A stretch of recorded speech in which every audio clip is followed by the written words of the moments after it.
Abandonando assim as osteopatias metabólicas, falaríamos agora de alguns conceitos ligados aos tumores ósseos.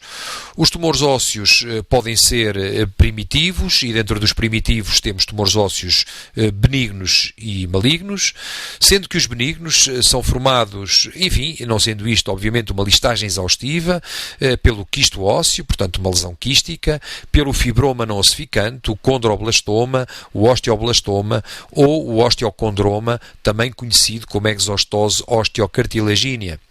Quanto aos tumores malignos, eles provêm de 3 linhas celulares fundamentais, ou provêm dos fibroblastos, e teremos então um fibrosarcoma, provém dos osteócitos, e se desenvolverá então um osteosarcoma, e por último poderão provir também da cartilagem, e então aí teremos o desenvolvimento de um condrosarcoma.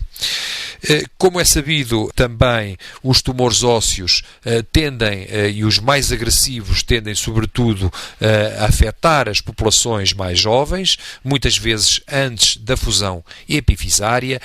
Isso é sobretudo verdade, tanto o esqueleto imaturo ainda, sobretudo verdade para o osteosarcoma. Por exemplo, o fibrosarcoma já é um tumor ósseo que, em geral, costuma atingir pacientes nas décadas mais elevadas da vida, portanto, mais tardio. O condrosarcoma está numa forma intermédia entre os dois tumores.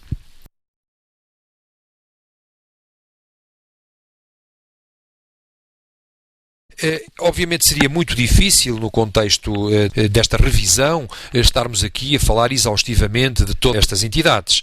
No entanto, a principal preocupação que deve existir é podermos perceber o que é que determina que o radiologista possa dizer se determinada formação expansiva intraóssea é benigna ou se, pelo contrário, tem um aspecto de malignidade. Portanto, esta determinação que um radiologista experimentado pode efetivamente fazer baseia-se na análise de alguns critérios e que podem, de facto, levar a que seja possível contemporizar como observação expectante num determinado caso ou, pelo contrário, partir para outros procedimentos mais agressivos. Portanto, julgo que é extremamente importante conhecer quais os sinais de uma e de outra situação. Assim, a favor de um processo benigno, de uma lesão expansiva benigna, estão essencialmente os sinais de não agressividade. A lesão tem que ter contornos bem definidos, terá que existir, e este é um dos pontos fulcrais, uma marginação esclerótica que delimita a lesão do ossão.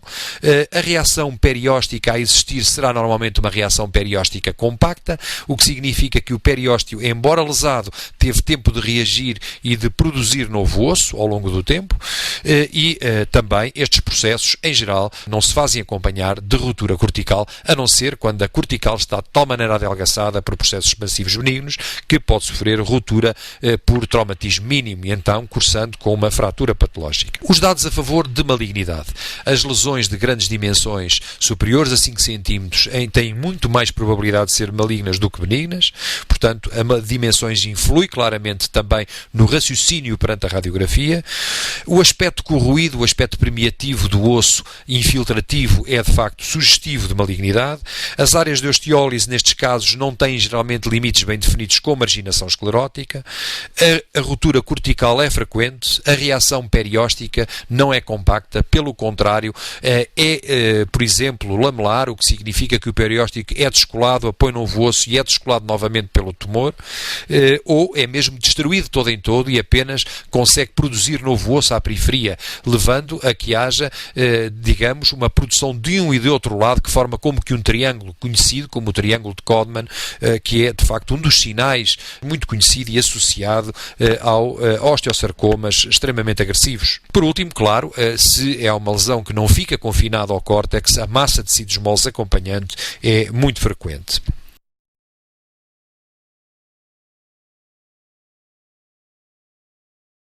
Aqui temos o exemplo de tumores benignos, 3 tumores. Na primeira imagem vemos uma lesão a nível da região metafisária da tíbia. É uma lesão bem definida, de limites escleróticos, como se vê, portanto, não conduz à interrupção da cortical óssea e é, como digo, uma lesão sem aparente agressividade. Na lesão do meio, verificamos também que é uma lesão endomedular de uma das falanges, é uma lesão endomedular bem delimitada, leva a um adelgaçamento cortical, mas também igualmente sem ruptura e sem alteração dos tecidos moles acompanhantes. Por último, na imagem da direita, vemos uma lesão expansiva já de maiores dimensões, de sede metáfiso-epifisária e que também provocam aqui um grande adelgaçamento com expansão da cortical, mas ainda sem ruptura. Portanto, exemplos de 3 lesões benignas, concretamente tratavam-se de quistos ósseos, de um condroma na falange e de um quisto ósseo neurismático a nível da extremidade proximal do prónio e, portanto, todas estas lesões poderão ser, enfim, catalogadas como lesões benignas, apesar deste aspecto, sobretudo da tíbia expansiva.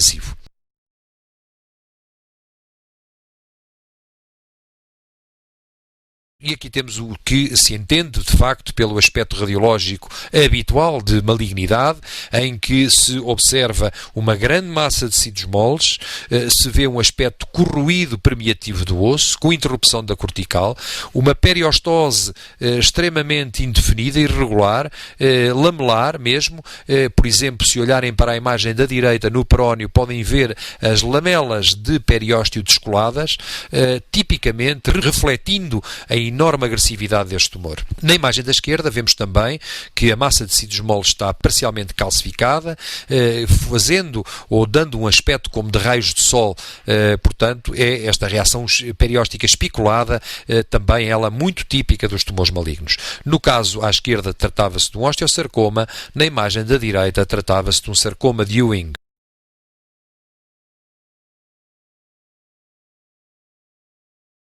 Quais são, assim, os principais critérios distintivos, para além dos que já referi? A idade do doente é um fator extremamente importante.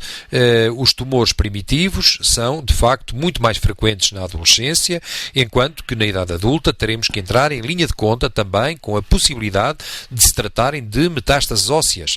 E é preciso não esquecer que há determinados tumores que podem dar metástases únicas, nomeadamente muito distais no esqueleto. Acontece, por exemplo, não digo muito frequentemente, mas por vezes com tumores do pulmão ou mesmo com tumores, por exemplo, renais. A sede óssea é, de facto, também fundamental pensar onde se localizam os tumores. Se o tumor tem uma sede epifisária, então as hipóteses diagnósticas principais variam entre o osteoblastoma, o condroblastoma ou o tumor de células gigantes. Se o tumor tem uma sede metafisária, então poderemos pensar no osteosarcoma ou no quisto ósseo neurismático. Portanto, a localização da lesão é, de facto, um dos pontos também muito importantes, saber onde ela se encontra exatamente no raciocínio e no diagnóstico diferencial dos vários tumores. Aqui temos um exemplo de um tumor, de uma pequena massa óssea, no adulto jovem, confinado à epífise. Se repararem, o sinal da região epifisária da tíbia está alterado, é hiperintenso em T2 e hipointenso em T1, o que significa a existência de edema medular.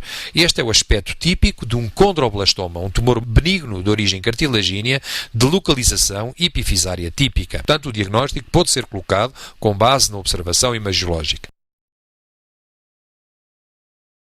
Com efeito, é necessário, de facto, para além de pensar na idade do doente e na localização, no tipo de matriz tumoral que se observa. E é aqui que a radiologia convencional continua a ser imbatível na demonstração desta matriz, a qual tende a ser osteolítica, portanto, puramente destrutiva no fibrosarcoma, no quisto ósseo neurismático, no tumor de células gigantes, enquanto tende a ser produtora de osso no osteosarcoma, ou então apresenta calcificações de tipo amorfo, nitidamente por produção de tumores de origem cartilagínea, como sucede com os encondromas ou com o condrosarcoma. Aqui temos então o exemplo também de um tumor ósseo ou de uma massa óssea de grandes dimensões a nível da região diafisária do úmbero. Este é o caso de um tumor que cursou, ou de uma massa que cursou com uma fratura patológica e, curiosamente, tem até no seu interior um nível hidroaéreo. Tratava-se de um volumoso quisto ósseo. Na imagem da direita, outro quisto ósseo com um aspecto até em bolas de sabão. Eu chamaria a atenção, mais uma vez, para o tamanho da lesão, mas para o facto de a lesão estar extremamente bem delimitada. Podemos dizer exatamente onde é que acaba a lesão devido à presença de uma marginação esclerótica. Isto atesta a benignidade do processo, pese embora se tenha complicado de uma fratura patológica. Dois exemplos de tumores que produzem matriz cartilagínea, aqui a nível do úmbero, com as calcificações amorfas na região metafisária, um condrosarcoma, e na imagem da direita, um condrosarcoma também do fémur, com grandes calcificações amorfas que atinge o fémur e os tecidos moles adjacentes. Esta é a imagem que já tinha mostrado previamente do osteosarcoma, apenas agora para compararmos e percebermos bem toda a semiologia radiológica nos cortes de TAC que são aparentes, onde são visíveis a destruição medular, cortical, a interrupção do corte, a grande massa de tecidos moles, a existência desta matriz ossificada correspondendo à periostose espiculada. Deixando os tumores ósseos primitivos, falaríamos agora dos tumores ósseos secundários. Os tumores, ou devemos pensar sempre na possibilidade de metástases ósseas com determinados tumores, em concreto os tumores do pulmão, da tiroide, da mama, do rim e da próstata. São estes os grandes grupos de tumores que têm, de facto, tendência a metastizar para o pulmão. As afecções hematológicas, logicamente, tocam muitas vezes também o osso, como o linfoma e o mieloma múltiplo, e temos que pensar essencialmente nas características radiológicas que nos levam a poder imaginar estarmos perante localizações secundárias. Por um lado, a multiplicidade tumoral. Em geral, um tumor primitivo do osso é único, não é múltiplo. Portanto, lesões múltiplas, em princípio, apontam para um tumor ósseo secundário, quer no contexto de metástases de um tumor noutra localização, quer no contexto, por exemplo, de um linfoma. O segundo ponto, mais uma vez, refere-se à apreciação da matriz tumoral da lesão que estamos a observar. Podemos observar matrizes de tipo osteolítico, portanto, puramente destrutivas, o que é muito frequente ou mais frequente nos casos de tiroide, pulmão e rim. Podemos observar, pelo contrário, metástases que produzem osso, são osteoblásticas. É o caso das metástases do cancro da próstata, do cancro do pâncreas e do estômago, ou, finalmente, podemos ter um grupo de lesões que, efetivamente, produzem metástases de tipo misto, tanto líticas como blásticas, como sucede com a mama, com os tumores do útero ou com os tumores da bexiga. Portanto, a avaliação da matriz tumoral também ajuda, muitas vezes, na descoberta até, inclusivamente, ou na suspeição do que é que se deve fazer a seguir, se estivermos em linha de conta, de facto, para descobrir o tumor primitivo, se ainda não o conhecermos. O tempo de latência das metástases, também aqui há um tempo de latência, como é lógico, porque a presença de destruição óssea não é imediata, ou de aposição óssea, e, portanto, de uma forma genérica, a rentabilidade dos exames variam da medicina nuclear para a ressonância, para a TAC e para a radiografia convencional. Não faz, pois, sentido hoje andar a pedir exames completos do esqueleto na tentativa de descobrir ou detectar lesões secundárias, uma vez que, na maior parte das vezes, essas lesões já podem existir e ser demonstradas com outros métodos.